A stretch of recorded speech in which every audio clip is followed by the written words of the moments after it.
My name is Shawna Gordon, and I'm a former professional soccer player for the NWSL and other leagues around the world. I now am based in LA and own my own soccer training business, and this is my kid story.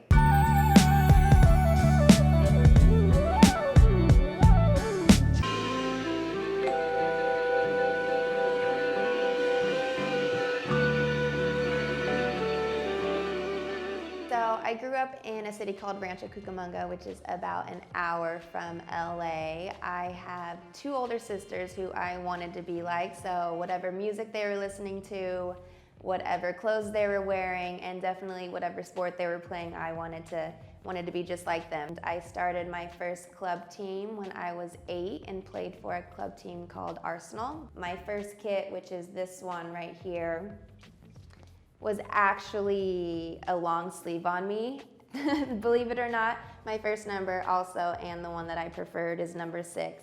But I was about this tall, and my hands literally just came out of the sleeve like that. When my dad had to find out every year that he had to buy a new kit, he didn't understand why it was so expensive, but our coaches got us the actual authentic kits every year, which is really cool. So I have like 4 or 5, probably more kits from when I was 8. I actually didn't even know, I didn't really know what Arsenal was. You know, I grew up and my dad played baseball and my mom played tennis in high school. So they were active, but definitely not into soccer or the football culture at all. So even though I played for Arsenal, the club, for 9 years, I had no idea that it was even a professional team for a very, very long time, let alone that there was even a female side. I actually didn't even realize that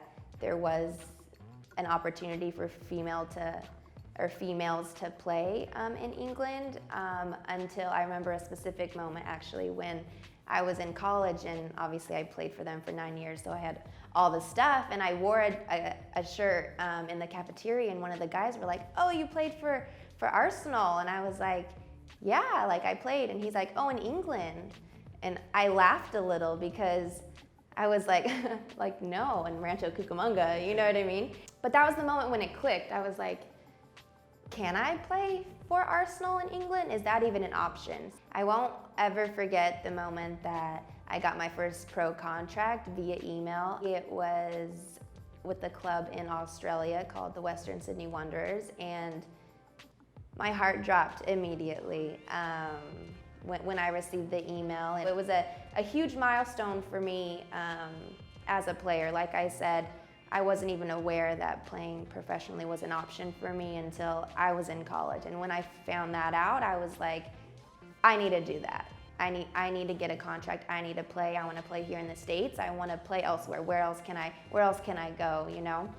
And when I got my first contract, it was like, it was a dream. It really is. It's like so cliche. It was my dream. This is the kit, the training top that we wore during sessions and before games, and we were red. Definitely coming out of college, I was just eager to try to get a contract. It honestly didn't matter where. What I do now is all over the place. People always ask me what I do, and I obviously am on the pitch training kids. I coordinate nice style shoots. I do on-camera interviews.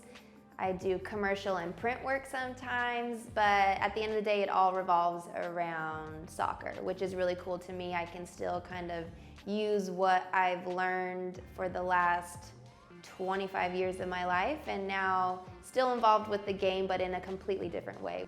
What's funny about the US national team is growing up, I played with the U17s and U18s, and I didn't understand what that really meant. I was just excited to go and train with my friends from Florida and Maryland. I didn't really realize the totality of the US system, and now I dedicate my time to training both boys and girls, but focus more on the female side for that specific reason. That moment didn't click that I could be a professional soccer player, that I could be on the US women's national team until really late in my career. And for me, it's so important to create awareness and to let these girls know that they can be that. They can if they want to play, they can do it. Whether it's here in the US, whether it's in college, whether it's abroad, or whether they just want to stick with sport.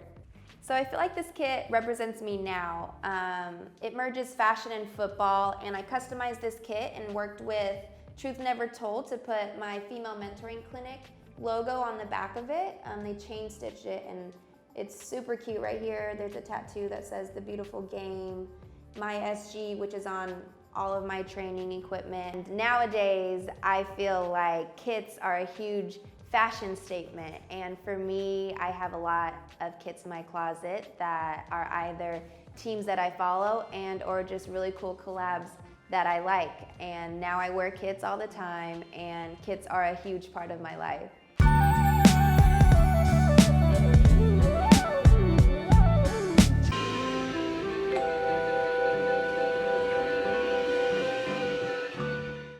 Yeah, so I randomly do commercials, and I was able to book that Nike commercial, Dream Further.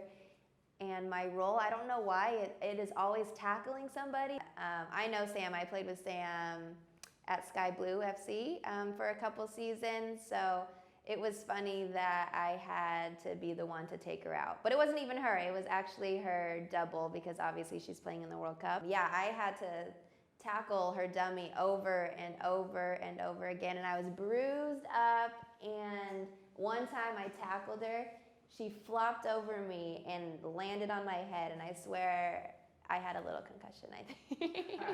So you are now a soccer stunt woman. I guess you can add that to my resume too, of the soccer world.